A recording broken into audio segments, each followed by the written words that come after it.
And we continue our progress to the raids in Fallout 76. And in this week's update, I want to talk about a few things, because we have finished most of the questing.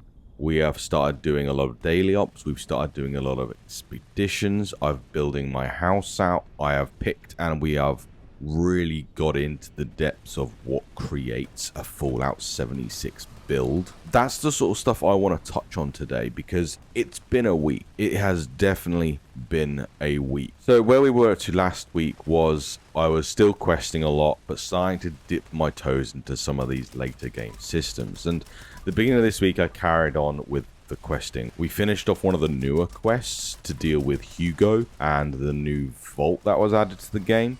I don't want to go too much into it, but it was a great story. It had good exploration of the new zone that was added to Fallout. It had fantastic voice acting. Some of the themes were really good. It felt really Fallout, and I really enjoyed myself with this questline. I think it was one of the better quests I've done so far. I have definitely enjoyed a lot of the questing in the game up to this point, and it really showed what the writers can do inside this kind of game, where they can continue to expand the story and expand the reach of Fallout 76. And I am excited for future content because of this questline. But it wasn't without its issues, and it always seems to fall back with 76 to two main things, which are bugs and old game design. And it is really starting to become an irritation when playing that these two things continuously pop up. At the end of the questline, the last boss bugged out and ended up leaving the room he was meant to be in. So I ended up having to bug myself out of the room slightly to then be able to interact with him because he was the other side of a wall. It was a real downer moment for me. After finishing this great long storyline, connecting all the dots, finishing a final boss fight that was relatively good, and then it came to this bug that was like, and it's just this level of irritation that puts a downer on what otherwise would have been a fantastic experience. For finishing that quest line, I really needed to think about what I need to do to be raid ready. So it was right. I've picked this stealth commando VATS build. I've started actually really enjoying VATS. And that leads me on to another irritation with the QL of the game and bugs with the VATS system. The VATS system's like a primary combat mechanic. You don't have to use it, but if you build into it like I have, it is very powerful. And there's quite a lot of builds out there all around VATS. And I love the fact that's incorporated into the game so much. But when you have things like, I can see an enemy, but someone is standing in front of me, so VATS isn't going to work at all. That's a real irritation. It could be that I've selected headshots. So what you do is you on the keyboard and mouse, you press Q to enter VATS mode. You use your scroll wheel to go through all the body parts until you've got to a head. That is an irritation as well because you've got to scroll. So if you want to target the leg, you've got to go through a couple of body parts. And because it's in real time, it is a real irritation. I have multiple keys on my keyboard. So I would like the ability to either scroll wheel through stuff if you think that's better or easier for you, to go 1, 2, 3, 4, 5, 6 and be able to say that's 1 is head, 2 is body, 3 is left arm, and that sort of thing. So I could click Q and then click 1, it goes straight to the head. And that would make the VAT system so much more streamlined for me. The other thing is the VAT system will auto lock onto the target it thinks you want to shoot at, not necessarily the target you're actually wanting to shoot at. I could be aimed down sights at a target and press Q and it would pick a different target. The way it determines who you want to shoot is not particularly good at all, and it is another frustration with the VAT system. Linking into that is when a player throws a grenade, the VAT system can target that grenade and you can shoot it and trigger the grenade prematurely. Vice versa, an ally could do the same thing and you could lock onto their grenade and blow it up. So that is quite cool. I quite like the idea of early triggering of a grenade through the VAT system. So when you lock onto a grenade and blow it up, and then you lock back onto a normal enemy, it will automatically reset the VAT system back to the torso. where previously, if you had picked a head, every person you VATS onto from that point onwards would also be a head. And that's great. That's a fantastic system to be able to say, right, I've picked head, continue to pick head. When you're in an event and players are throwing grenades left and right because they're very strong, it completely screws you over. You miss out on a lot of DPS because you're then aiming for torsos, or you have to then reset your aim every single time. And linking back to what I said earlier about the scroll wheel and having to go through body parts, it's just an added irritation. It's that quality of life that is just a theme through Fallout 76. The game has an older game's design mentality. It feels like a game from 2010, and it hasn't fixed the quality of life in so many different aspects. But moving on from VATS, we're going to talk about the builds. The build system is quite possibly the best thing about this game. It is so in-depth, and I love it. I love gear. I'm a massive gear freak. It's really the thing that gets me excited about like continuing to play and continuing to progress through the game. So with builds, you have 5 to 7 different aspects to focus on, which is quite a lot. It's really in depth. You have perks with their perk cards. You pick your specials, and then you pick the perk cards you want to go into those specials. So that's your charisma, your endurance, your strength, your intelligence, your luck. And then the points you've assigned to those specials, you will be able to assign that number of cards or card points to that specific category. So if you have 15 points in luck, you can use 15 points worth of luck cards. Great system. Really enjoy it. Lots and lots of variety, from crafting to construction to damage to loot. It's really, really nice system. I really like it. You can also hot swap these perk cards out, which is fantastic. There is a very old game design principle that's probably born from very old RPGs and MMOs, that the character you pick is the character you are. And I feel like that's going away more and more and more.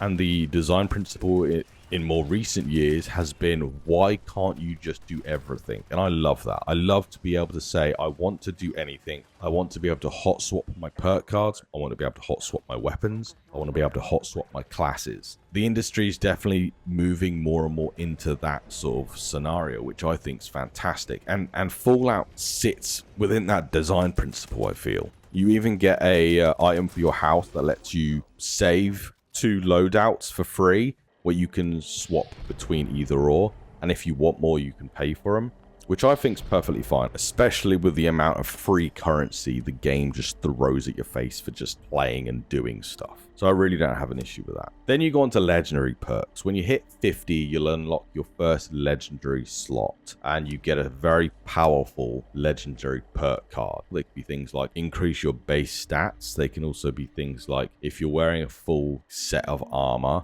you get massive poison resistance. There are multiple things. There's one that I will be using in the future, which is, if I kill a target, there's a 10% chance that target will explode, deal damage to enemies around it. And that is very strong when I can kill normal enemies as fast as I can. Then you go on to something I literally had no idea about, which is mutations. Mutations, you can create serums, and you can either craft these serums or you can buy them off other players, because other players can sell things at their houses. There's a little vending machine, you go to it, the map tells you that they're selling plans or weapons or armor or miscellaneous, and you can go there and buy the stuff that they're selling, which is a really cool system. Drink them, and then you will gain the mutation from that serum. So the majority of mutations come with a downside and an upside, which I think is fantastic. It's making yourself weak in one area, but very powerful in another area. So I've got one called Hard Mentality. If I'm in a group, all my specials increase by 2. And if I play solo, they all decrease by -2. There's things like Speed Demon, which movement speed and faster reloading by 20%. But then my hunger and thirst drain 50% quicker while I'm moving. There's Bird Bones, which gives me more agility, and I can fall from higher heights more gradually, so it sort of slows down my fall. But it gives me -4 strength. There's a big trade-off there, because things like agility and strength and intelligence and luck have their own modifiers to them as well, where endurance will give you more health, intelligence will give you more experience, agility will give you more AP for your VATS or sprinting. You've really got to think about, what am I building and what do I really care about? and what do I not care about so much. Things like Eagle Eye, crit damage increased by 60% and plus 4 perception, but minus 4 strength. So if you're not using strength like I'm not using strength, that's fantastic, amazing. I do a lot of critical hits, I need a lot of perception, and I don't care about strength. And the idea is you can pick these mutations and mutate your character in the way you want. And it adds another level on top of the perk cards and the legendary perks to really push your character in a direction. So there really is a chance there for some build variety and messing around and seeing what works best for you. As well as all this, you have food buffs, you have addiction buffs, you have different beverages in the game that give you different buffs for different things. There's lots of stats and effects in this game, and it can be a little bit overwhelming, but I love the fact there's so much you can do. If you want to absolute max out your character with a specific thing like VATS, you can do a lot to get the absolute top performance and stack these buffs and debuffs, mutations, legendary perks, perk cards, weapon buffs, legendary mods, all sorts of stuff to really just aim for that tip-top performance for your build. It's fantastic. It's really good. But we've talked about all that, and we haven't talked about probably one of the bigger things, which is legendary mods and mods for both weapons and armor. So you can put up to 3 stars. When the raid comes out, it will be up to 4 stars of legendary perks onto a weapon and gear.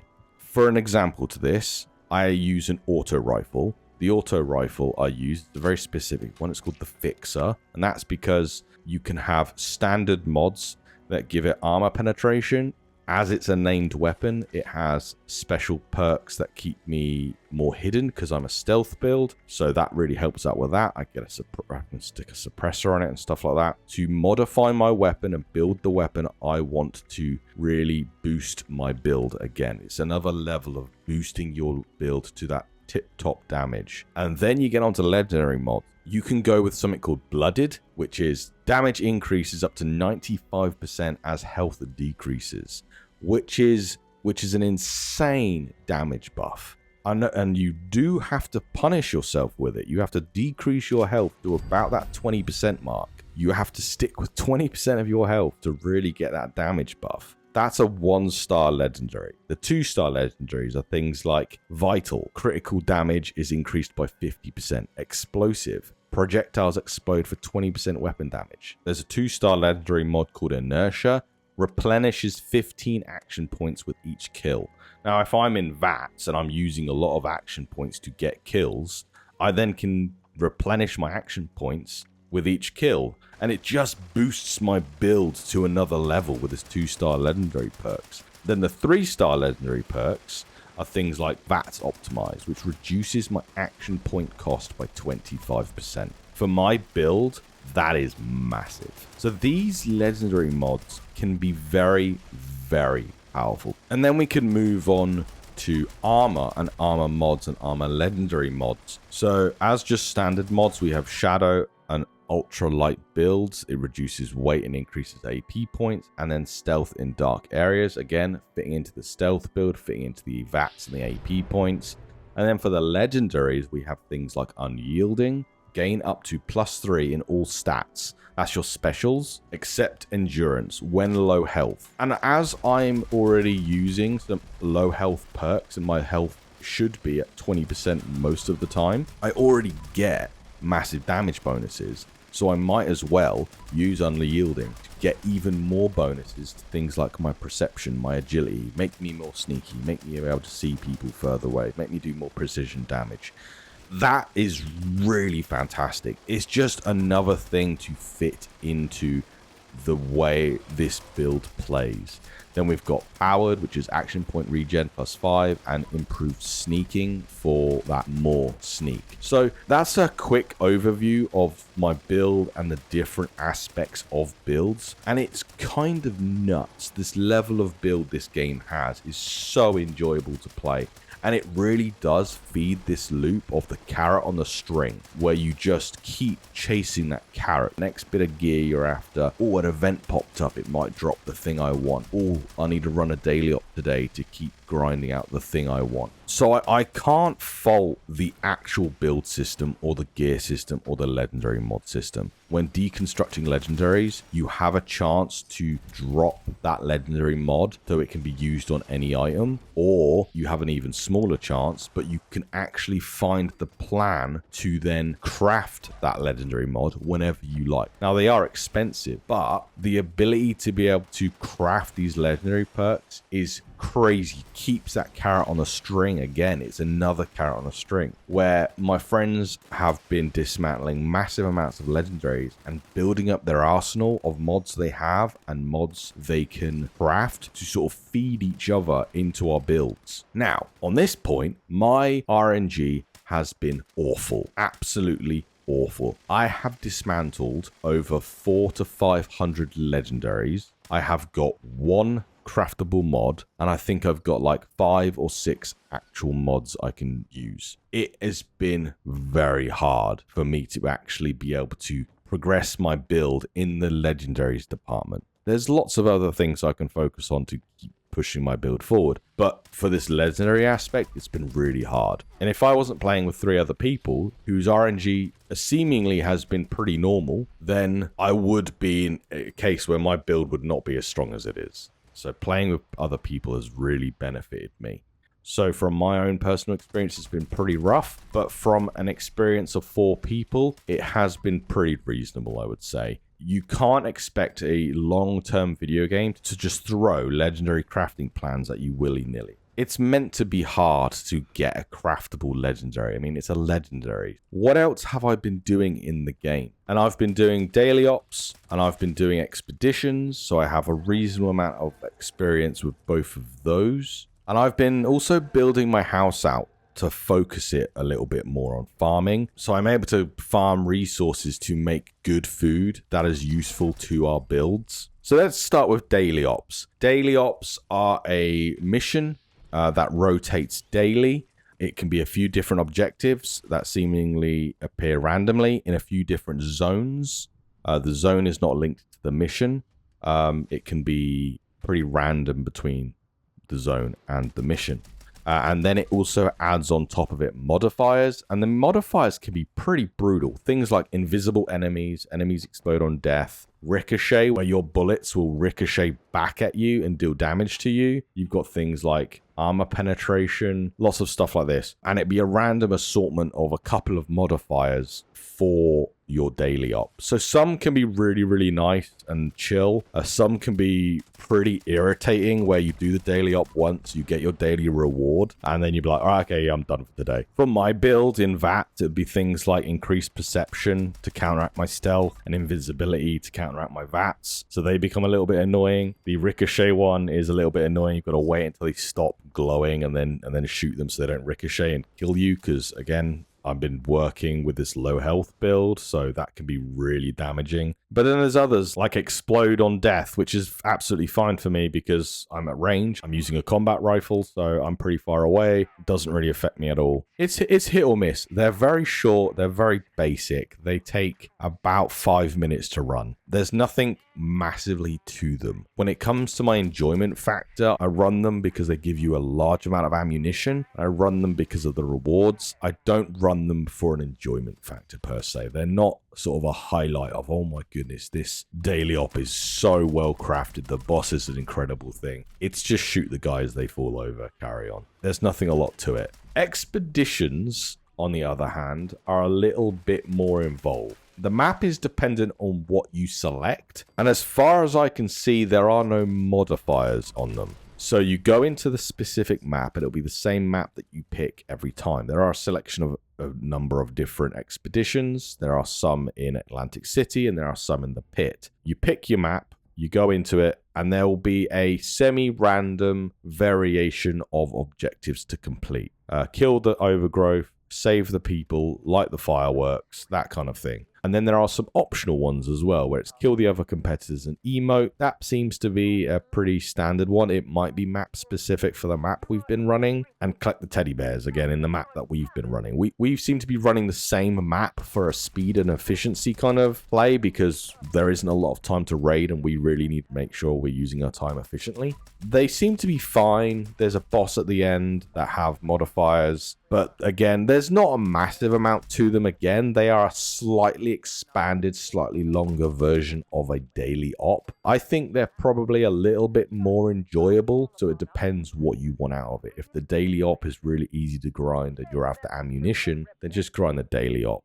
If you want to farm out some legendaries, then the expeditions can be pretty good for that, because I think they drop like 6 legendaries, so they're pretty good for farming. And again, they come with an assortment of currency that drop as well to help you progress in other ways. They're fine. So far, the endgame activities is nothing. There's no standout highlight thing for me, but I'll keep playing. We'll see, and we'll definitely see what the raid is like, and maybe that's the new sort of endgame activity, the highlight of the progression that you've built up to this crescendo of a challenge to complete. So yeah, I'm looking forward to it. So I've been really focused on expanding my house as well, but I have played a lot of survival games, so I have a lot of experience with different varieties of housing systems. Fallout 76 has the worst housing system in any game. It is really nice that you can put your camp down and replace your entire house. That's really good. The actual act of making the house is so unbelievably fiddly and archaic. They really do need to look into improving this. They need to go and play Valheim, Enshrouded, V-Rising,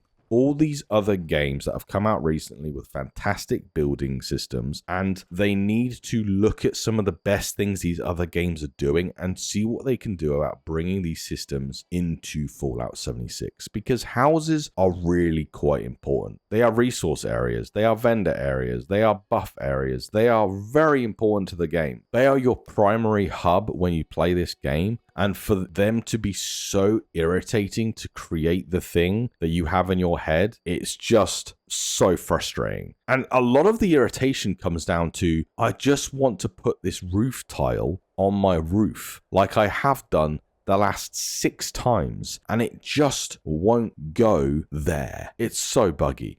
I have logged in and had sections of my house missing. A wall here, a wall there, a roof tile here, roof tile there, but just missing. I log out and then my house is perfectly fine. I log back in and stuff's just missing. It's so bizarre because your house disappears when you log out. So it's not like it's been attacked overnight. I think I've had to rebuild my house 4 or 5 times because of interactions between foundations and other areas. Things like walls not lining up properly.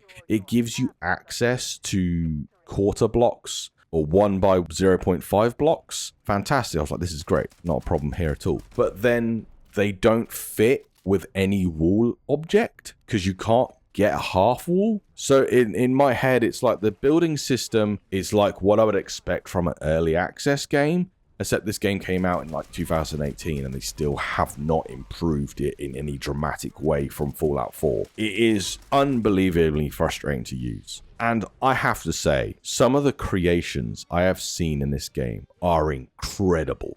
And they have to have a round of applause because building what they've built with the frustrations of this system is unbelievable. It leads into that this game's game design is in places so archaic. UI is buggy and just so horrible to use at times. Every single time I load up my stash, I have to hover my mouse over to the left-hand side of my screen before it will actually interact with the whole UI element.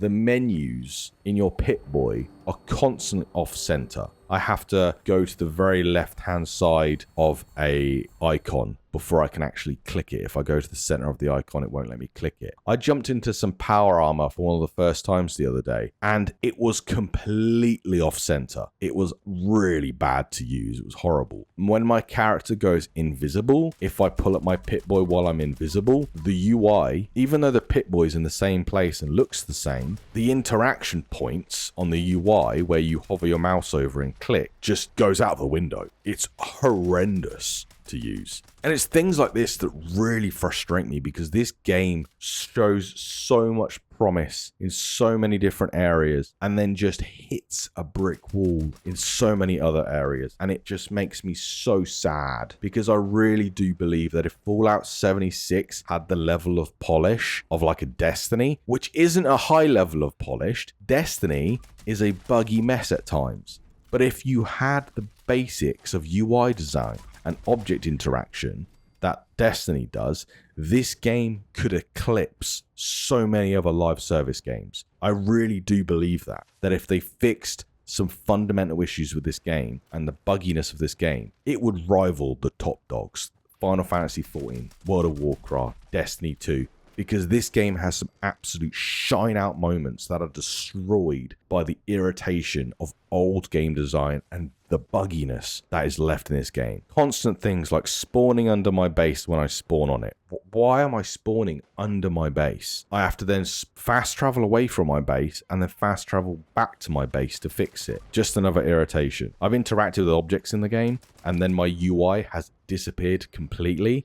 And then I have literally had to log out of the game and log back in to fix it. No other fix. There is no way I can get to a menu. I've had to Alt F4 and carry on. Me and Viper have had quest lines just missing from the game. We have gone from one quest line to another quest line to another quest line, and there have been sections of quests just missing. People will refer to stuff that happened in the past, like, oh, remember when my mum passed away? And we'd be like, no, I saved your mum, and then you two walked off, and that's the last thing I ever saw of her. What the hell is going on? And it's such a downer. It's such a downer. To play this game and want to say to people, my God, Fallout 76 is so good now. And then something break. And you say, no, it's not. It's still a mess. So I think next week we'll focus on launching nukes, doing events, pushing forward, and just updating on some of the other things that we've been doing in the game as well. Please hit that like and subscribe button if you're enjoying the videos, and keep track with our Fallout 76 journey. I live stream here on YouTube. I live stream on Twitch. Links will be in the description below. So yeah, it'd be great to see you guys there, and have a good one.